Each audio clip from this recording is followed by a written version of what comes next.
Hi guys, so it's May 5 today. And nakaisang araw na sa amin yung sasakyan and because kumuha tayo ng sasakyan, ito na lang ang ulam natin. Char! Hindi, ito lang. Para healthy naman. So, nagginisang ampalaya ako and I'll just make it a simple meal. Yung tipong kung ano yung meron available sa rep mo, yun ang gagawin natin. So, tara, follow me. Let's do it. So, ayan guys, nagpainit lang ako ng kaldero.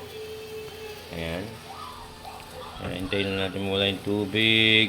Ayan. Lagay natin unting mantika. Spread out. Mabilisan luto lang to. I-dip pa ako eh. Ayan. So, ito. Ayan na. Lalagyan naman natin ng ayan. Nilagyan ko na ng sibuyas. Then, kamatis. Simplihan lang na luto naman to guys. Simple, mura, pero napakasarap. Kaya ano pang hinihintay? Subukan nyo to. Yan. So next, lalagyan naman natin ng bawang. Yan. So guys, nalagay ko na yung bawang. Haluin na natin. Let's, just make this one incorporated. Ganon-ganonin natin. Bango. Ayan. What I noticed sa kunyari ginisang munggo, ginisang ampalaya, all the process is the same, iba-iba lang yung ingredients niya. So, as of the moment, magluluto tayo ng ginisang ampalaya. What I did is ito, piniga ko sa may asin, tapos binalawan ko na with water. Binalawan ko ng mga dalawa para mawala yung pait. Then, we would be putting later water, 1 cup, 2 eggs. So, gaganyan na siya. Then, what we have to do is, tuloy-tuloy lang. Ayan.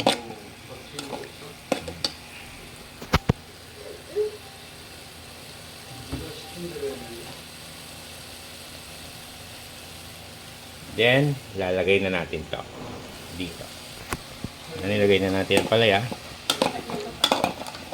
Kailan medyo lutong-luto talaga.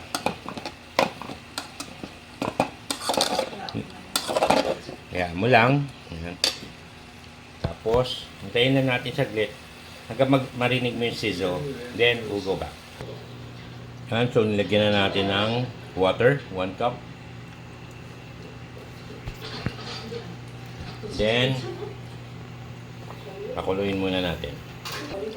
Yan guys, so pag nakita nyo kumukulo na, lagay natin si pork cubes. Again, this is very healthy. Since we're not going to utilize any meats, it's just vegetable and a bit of seasonings. Yan. Actually, meron naman egg. So, may protein pa rin siya. Saka magic sarap. So, yan. I'll just let it be. I'll get the, so, I'll sprinkle siguro ng couple of tak-tak-tak. Hindi Ajinomoto Tak-tak-tak paminta.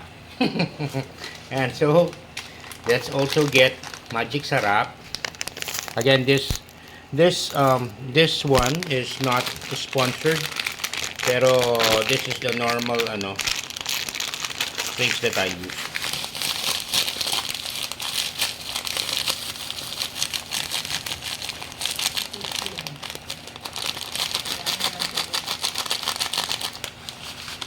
Yan, so haluin na natin.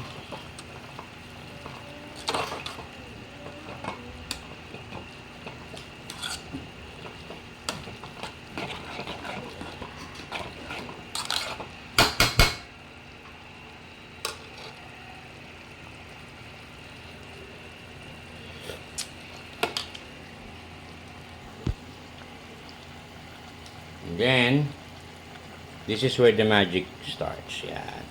Lagay natin. Yan, so I put 2 eggs. Then, let's just mix it slowly lang para mag-incorporate yung eggs niya sa lahat ng vegetables. Yan.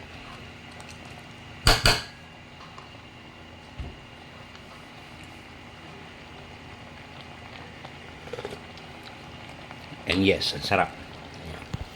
So guys, ayan na ang ating luto, ginisang ampalaya with with pork cubes and magic sarap. Hope you like it.